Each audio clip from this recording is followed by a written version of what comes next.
कहूंगा स्मरण में रखिए, मानव जाति का विकास मनु शत्रुता से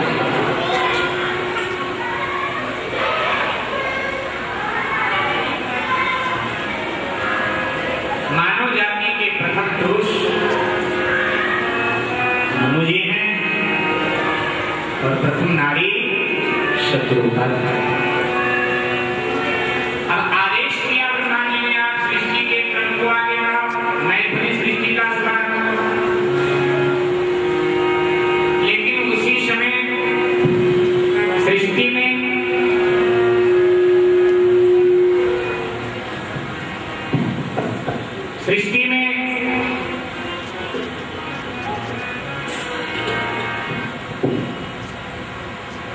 हिरण्यक्ष नाम का दानव, हिरण्यक्ष ने पृथ्वी का अपहरण कर लिया और पृथ्वी का अपहरण करके रसातल में चला गया। हिरण्यक्ष नाम का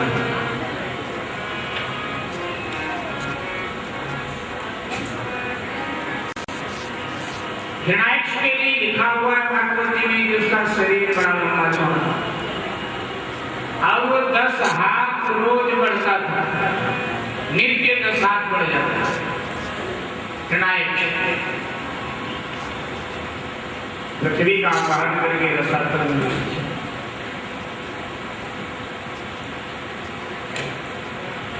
जब इस प्रकार से सुखदेव जी ने कहा, परीक्षित को शंका,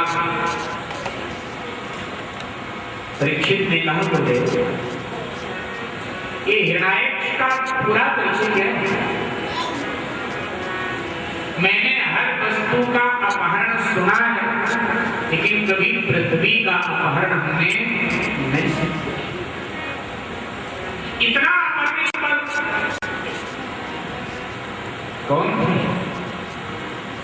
सुखदेव जी ने कहा, राजा कश्यप नाम के एक ऋषि हैं,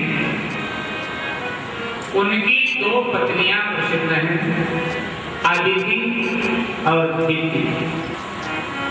कर्म से व्यक्ति अच्छा अथवा बुरा बन जाता है।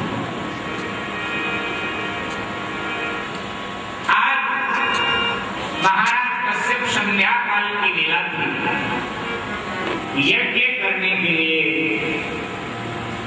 उपस्थित थे। अग्नि में भी प्रथम आहुति ही डाली,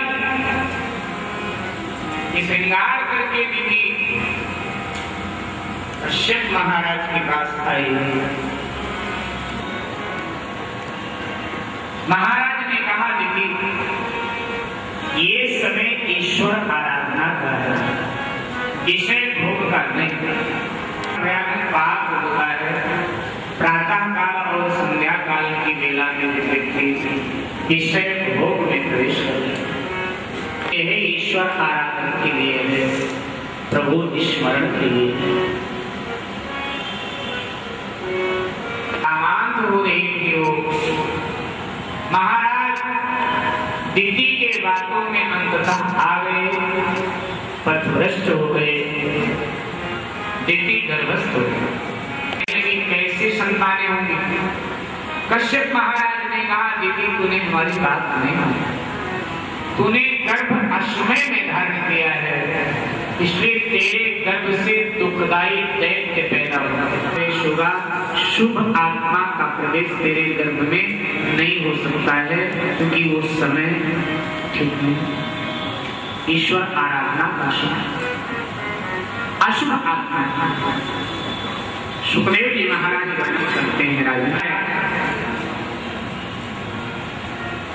उस समय सूर्य अस्त हो जाता है और सूर्य को हमारे बुद्धि का स्वामी कहा गया। शास्त्रों में सूर्य हमारे बुद्धि का स्वामी है, तो सूर्य अस्त हो जाता है सायंकाल के वेला, अर्थात अब बचा हमारा मन। हमारे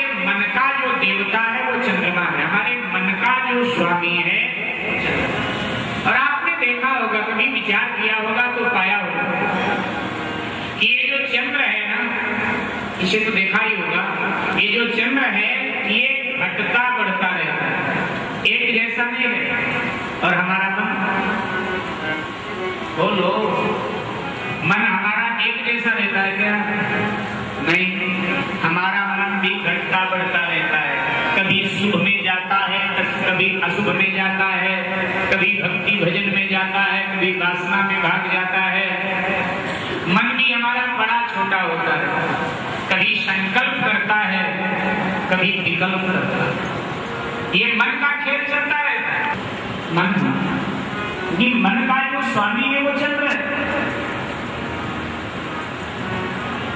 अब संध्या काल सूर्यास्त होता है, बुद्धि का स्वामी गया, बुद्धि विधवा हो गई, और हमारे मन का देवता जो चल रहे, हमारे मन का स्वामी जो चल रहे, वो भी संध्या के समय मलिन रहता है।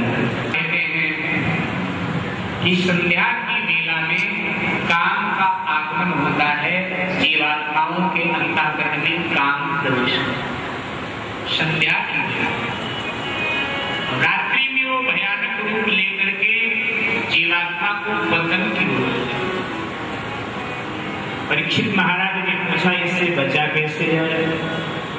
तो सुखदेव जी ने कहा कि संध्या की बेला में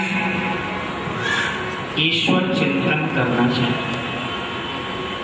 अगर नहीं समय है तो अपने पूजा घर में दीप, इतना भी समय नहीं है तो घर की ट्यूबलाइट जला देना। सूर्य अस्त,